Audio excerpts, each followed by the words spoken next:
What do you think about it? So this thing just arrived, and this is how it arrived. There's no packaging. I actually kind of like that. Not much can happen to this thing, and they just threw it in my yard. This is a Titan Attachments 3-point hitch to quick tack adapter. So it mounts on the 3-point hitch, and then I'll be able to put my skid steer attachments on the back. And I've even got skid steer quick couplers set up for the rear hydraulics. I found I needed to make my own adapters because these are ag type quick couplers, and they are not the same as the flat face couplers used by a skid steer. I'm going to put this bucket, this 4-in-1 bucket from Titan, on the back, and I might do a full review of this 4-in-1 bucket because there's not really much information on it, but I will say that this thing has been okay. My biggest beef with it is the dog ears here that connect to the rams. I welded these little cross braces because the dog ears twisted when I was back dragging with the gale. So I had the front of the bucket up and I was back dragging, doing some trail maintenance and work, and just hitting enough rocks and roots and things like that, it ended up bending the dog ears. And let's see if you can see this. They're kind of bent, and it ended up ruining the pin that was there and the grease zerks and everything. So I had to put in new zerks and actually take this on the lathe and redo the pin and make a new pin for it. So I welded this on thinking that it would keep these ears from twisting and from ruining the pins. And eventually what happened is that this whole thing popped off, and I wasn't able to open and close the bucket. So I ended up doing that on the other side, and I just had like some spray white primer paint, which is why they're white. But it also helps me with a little bit of visibility to kind of know where my corners are when I'm using this thing. I'm going to take this bucket and put it on the back of the tractor. And the idea is you can maybe use this as a box blade.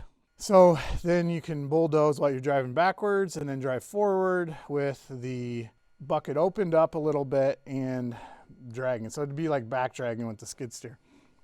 I do have a hydraulic top link that I'll be putting on there so I can tilt the attachment and get the right angle for that bucket when I have it open to be able to drag. So we'll see if it works well. I don't know. I don't have high expectations, but the worst case scenario is I can put my bucket on the back and use it as a carryall. And I have laying next to this one right here the stock top link that comes with the tractor. And so I tried to find a top link that had a similar pin-to-pin measurement, and when extended have about the same extension as this or more. And so I was able to find from, AgriStore USA, a category 2 top link that goes from 24 inches when it's fully closed to 33 and 13/16 fully open. So that's the one I'm working with. I believe this is a 3-inch cylinder because I wanted to get the bigger one since the 75C has a Cat 2 hitch and it's got pretty good hydraulic system in it, and it's got good lift capacity on the back. So I didn't want to put on a 2-inch cylinder on the back because then it can't really lift very much, lift the attachments that might fall into the Cat 2 category. I think it's a pretty easy install. We just put the pins through just like we normally would. And over here we have the hoses that I got with it. These yellow parts go into the top up here, and the other ends just plug into the remotes on the back of the tractor.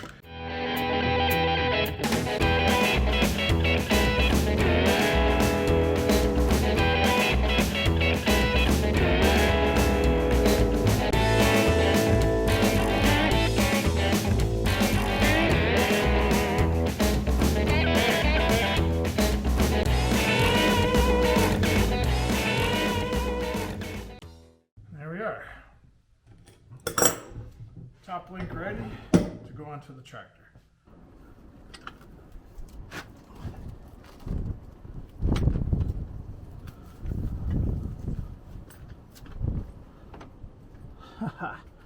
Well, there's our first problem right there.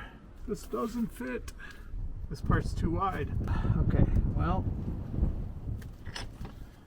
probably gonna need to grind it down to make it fit. This thing here is it's too wide to slide into that gap between these. So the shackle that came with the top link is too wide. The opening is about 1 3/4 inches. This thing is 2 inches wide, so I need to remove about 1/8 of an inch off each side.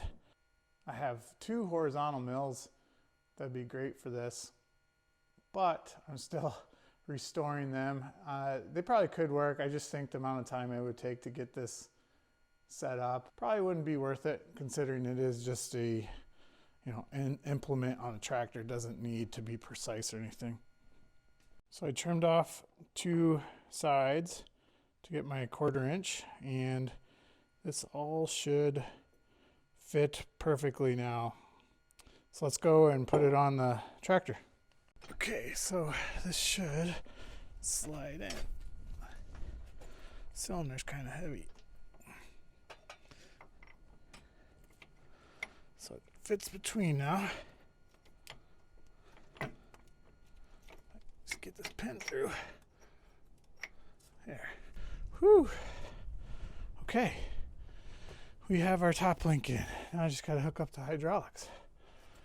Took those skid steer things out just to give myself a little bit more room. Just gotta. These hydraulics are a little long. It's okay. There you go. For those who've never used these fittings, they push in and you just pull out. So I was a little confused on how to do this because the skid steer has like a release. So I'm just going to push these in. Like on a skid steer thing, you have this collar here that you pull down to release the hydraulics on these flat face couplers. So you don't have that with these ag connections. They just kind of pop in and pull out.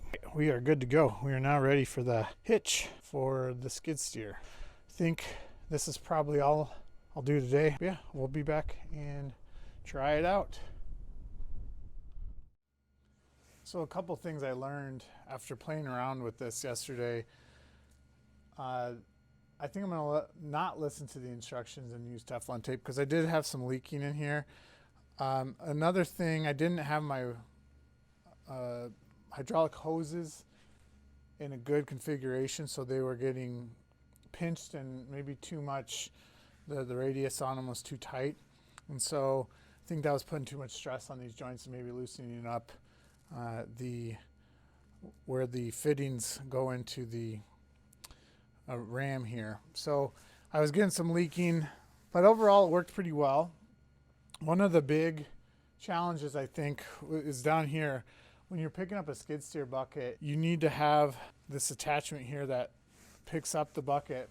It needs to tilt really far forward in order for it to be able to get underneath on your skid steer attachment and lift up, because most of them are tilted away from your skid steer, and then when you come with your skid steer arms you scoop up underneath. Well, this top link here doesn't have enough travel to really give me a nice angle forward, so it's kind of almost vertical. So I'm trying to pick up the attachments, and I need to tip it farther forward. So what I'm going to have to do is probably fabricate something to be able to put this, to push, have this thing tilt further forward. And that way this thing will be pitched more backwards to start with. And so I only have 11 inches of travel on this ram here, and that should give me enough to tip the receiver here further forward so it's easier to pick up these buckets. One other nice thing on a 4-in-1 bucket is it's got a blade for the bucket edge when it opens up. So when this opens all the way up, you can back drag, and I've got another video of me mucking out a barn with the little 4-in-1 bucket, and you can back drag with it. And I think on the back of a tractor, what that does is it sort of acts like a box blade. But in order to use that, I need to have everything tilted further back, so when I open it up, I can actually get that blade down on the ground. Right now, when this bucket opens, and I can show some cutaways here, it doesn't have enough tilt to get down to the ground to do some dragging while the tractor's moving forward, sort of like a box blade would work. I did test out when you lift up the bucket, there's also another blade down here on the inside that's like a bulldozer. It acts like a bulldozer push blade. So when you drive in reverse, it can flatten things out and gives you a lot of power to level off a crown in your driver or something. That works great right now on it, and I think it'll still work just fine if I pitch everything back a little bit more. That's something to know if you're going to do one of these top lengths with skid steer, like a 4-in-1 bucket or something, and you want to have this versatility that I'm going for, which is, this is a nice ballast for the tractor. It is a carry-all. You can pick things up. It's a scoop bucket that then can dump things without, you just open the bucket to dump stuff out rather than having to tip it all the way forward, because you don't have enough range of motion to do that on a 3-point hitch. So I'm trying to have my cake and eat it too with all of this stuff. And then the last thing I've got to figure out is just how to get the box blade to work. So the back dragging when this bucket's open. If I can get all that, I'll be happy. But right now, I'm excited because this seems to work really well. And from the cab, you have such good visibility looking back over your shoulder. And even this door, this window opens on this case. So you can really see what you're doing. And it makes it really easy to scoop things up, pick things up, drag stuff. And I also like on a tractor, you've got about 1 million different adjustments. You can adjust how high the lowest setting is for your 3-point hitch. So when you just press the lever forward to lower the 3-point hitch down, you can set the ride height of it. And that's great for when you're using this bucket to like plow. You can just set your settings so that it's always right at even on the road level when you're on flat ground. And that way you always know you're plowing at the right height. And same with when you're back dragging, driving forward, using it like a box blade, you'll be able to just push your setting, push your lever down, and it'll go right to your settings, and you don't have to worry about gouging or anything else. So I'm pretty excited about it. And some other things is you can adjust the tilt and things like that using the tilt arm over there on the 3-point hitch. I may change that to a hydraulic at some point, but I'm not sure. Right now it seems to be okay with just manual turning. So yeah, I'm excited. Now I just got to figure out how to get the angle fixed. So you can kind of see right now how when it's all the way in its closed position, everything's angled back. I would like it to be almost vertical if I can when it's in its closed position. And that way it'll give me just a lot more flexibility, because I need more with these skid steer attachments. I need it to tip further forward than I do to go backwards, because these buckets, you can see how pitched this bucket already is, because that's how they are on the skid steers, because they've got a lot more range of motion to tip forward.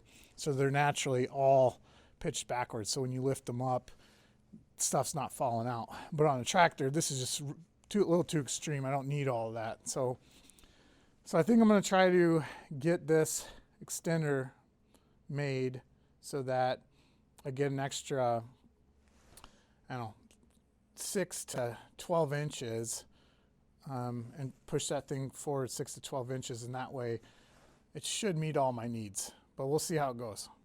Okay, so what I'm going to do is I'm going to take this 2-inch receiver here, I'm going to weld it on the top of this flat part here, and then I'll have a hitch that I can use, you know, the ball hitch or whatever on the back here, so that'll be a nice little feature add, but it'll also give me a chance to use my 2-inch square pipe that can slide through it, and I'll show you what I'll do to connect to the cylinder. So let's go in and take a look at the workbench.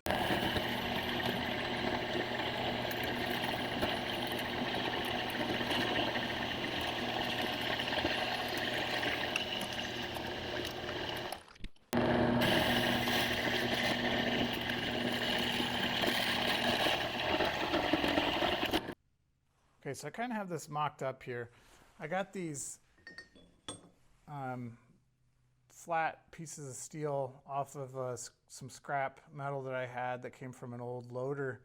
What I'm going to do, and then this is the top link, the stock top link. So I'm just using this to kind of mock up and make sure I get the right spacing. The eye is 2 inches wide, and that's actually the same width as this 2-inch tube. So this will work perfect to mount these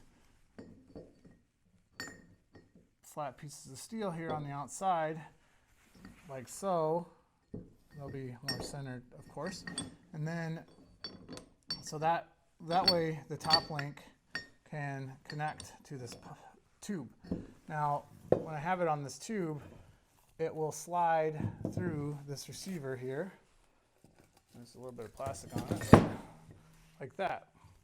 So I will be able to control how much distance I have by sliding it in and out. And then I can just, it's nice and easy to remove.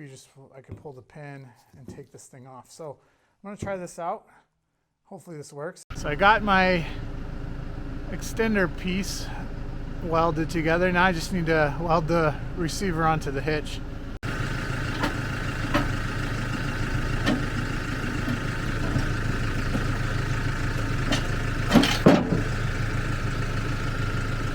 You might have noticed that it was a little tough to drop it off. You can see the angle I have on my hitch here. It's not quite steep enough to really get underneath here. Hopefully with the extender on it should fix all that. I'm running out of daylight and patience. This is a little more tricky than I thought. Okay.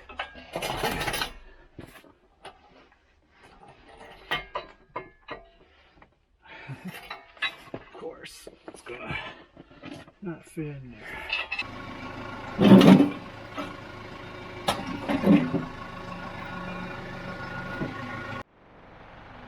Okay, there's what it looks like with the adapter.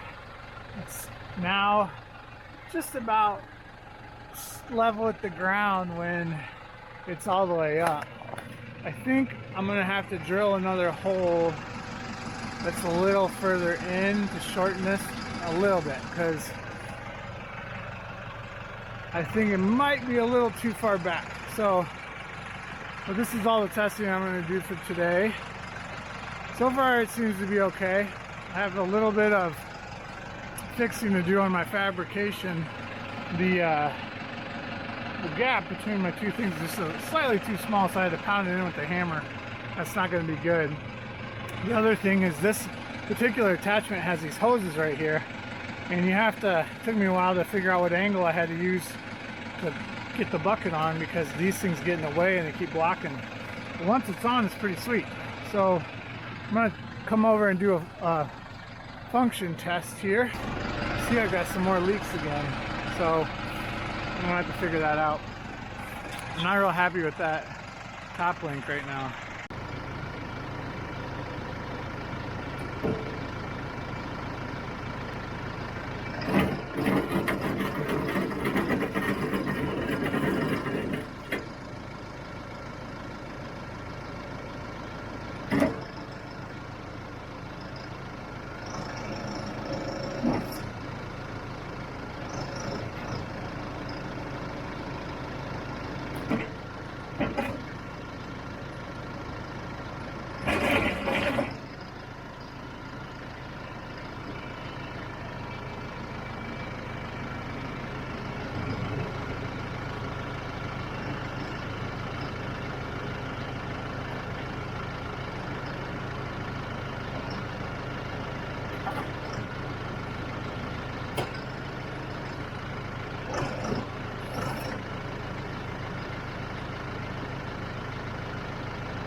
So I got to say, has a lot of work, and it doesn't, I don't know if it's going to be working right.